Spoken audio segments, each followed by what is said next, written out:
va marketolog eng katta qiladigan xatolari O'zbekistonda o'zini berayotgan g'oyalarini tasdiqlaydigan informatsiya bilan yoritib bermaydi. Misol uchun shunchaki fikr, shunchaki ideya bo'lsa, albatta любой odam bu narsaga ishonmasligi mumkin.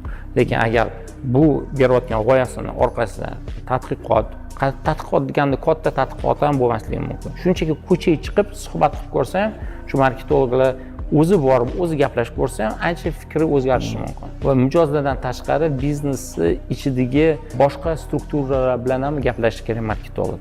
Shular bilan har bittasi bilan agar marketolog to'g'ri kommunikatsiya qilib, o'ziga informatsiya olsa, o'sha rahbarga mana shunaqa g'oya qilmoqchimiz, nima uchun qilmoqchisizlar?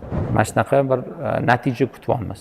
Nima bo'lar ekan bunaqa qilsangiz? Mana men bilan moliya bilan gaplashdim, mana bunaqa bo'lar ekan. Savdo bilan gaplashdim, ular ham mana bunaqa dedi deb fikrini o'zini bersa, demak biznes egasida ham meni marketologim haqiqatdan ichidan kuyayotgan ekan biznesimga. Shunchaki o'zini ishini ertalab 9 dan 6 gacha bajarmayapti, balki o'ylayapti. Mana shu biznesga qanday qilib foydasi tegadigan yechimlar berish to'g'risida.